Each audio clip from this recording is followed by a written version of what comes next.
Itu Ustaz. Apa itu boleh atau tidak gitu? Iya, boleh atau tidak. Tapi anak saya tuh kadang-kadang, apa nih saya berisik? Gitu Ustaz. Kadang-kadang perawat tuh nggak dipercaya. Yang full dia negara itu menurut Islam gimana? Boleh? Kenapa saya datang ke sini ya?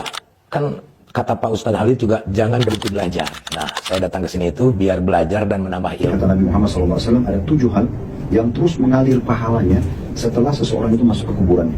Saya baru pertama kali ketemu dengan Pak Ustadz Halid, luar biasa. Kita banyak ilmu, menerangkannya juga dengan lembut, dan banyak yang tidak tahu, kita jadi tahu.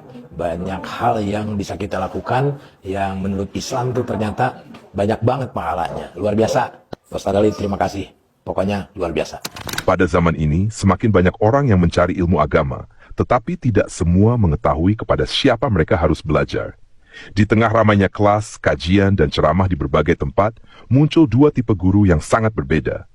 Ada ustadz yang benar-benar menjaga kemurnian ajaran Islam, sebagaimana yang diajarkan oleh Nabi Muhammad, dan dipahami oleh para sahabat. Namun ada pula ustadz yang justru mencampurkan ajaran agama dengan adat, tradisi yang tidak berdalil, bahkan keyakinan khurafat yang tidak memiliki dasar dalam syariat. Belajar kepada ustadz salaf, yaitu mereka yang mengikuti jalan para sahabat dan generasi terbaik umat ini, adalah langkah yang paling aman bagi siapapun yang ingin agama yang lurus. Ustadz seperti ini akan selalu mengajak kepada tauhid yang bersih, ibadah yang murni, dan pemahaman agama yang jelas tanpa tambahan dari manusia manapun. Mereka mengajarkan agama berdasarkan nas yang sahih, bukan berdasarkan cerita turun-temurun yang tidak jelas asal-usulnya. Mereka juga sangat berhati-hati dalam menyampaikan hukum, karena mereka memahami beratnya tanggung jawab mengajar umat. Berbeda dengan itu, ada ustadz yang lebih menonjolkan adat dan tradisi, seolah-olah sesuatu itu pasti benar, hanya karena sudah dilakukan sejak dahulu. Padahal tidak semua tradisi sesuai dengan ajaran Islam. Banyak ritual yang dibuat-buat, amalan yang tidak pernah dicontohkan Nabi, bahkan keyakinan yang masuk kepada ranah kesyirikan dan khurafat. Ustadz seperti ini terkadang lebih sibuk melestarikan kebiasaan masyarakat daripada meluruskan pemahaman mereka. Akibatnya, murid yang belajar kepada mereka bisa tersesat tanpa disadari. Mereka merasa sedang beribadah, padahal justru menjauh dari ajaran Nabi Muhammad. Kesalahan dalam memilih guru adalah masalah besar. Imam Malik pernah berkata bahwa ilmu adalah agama, maka lihatlah dari siapa engkau mengambil agamamu.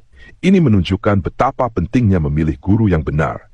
Guru yang menjaga kemurnian agama akan membawa muridnya kepada kebenaran. Sedangkan guru yang mengajarkan tambahan-tambahan yang tidak diajarkan Nabi akan membawa muridnya kepada kesalahan, bahkan kepada penyimpangan yang bisa membahayakan akhiratnya. Karena itu, setiap penuntut ilmu harus berhati-hati. Jangan hanya melihat keramahan, popularitas, atau gaya penyampaian. Lihatlah kepada dalil yang disampaikan. Lihat bagaimana ustadz tersebut menjaga tauhid, sunnah, dan pemahaman para sahabat. Jika seseorang ingin selamat, maka belajarlah kepada ustadz yang membimbing sesuai Al-Quran dan sunnah dengan pemahaman salafus syalih. Mereka adalah benteng yang menjaga agama dari penyimpangan dan khurafat.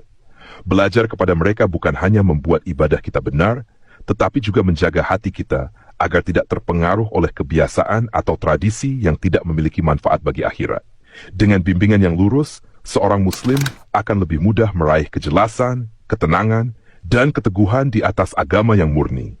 Pada akhirnya, mengikuti ajaran Nabi sebagaimana dipahami generasi terbaik umat ini adalah jalan keselamatan yang tidak akan menyesatkan siapapun.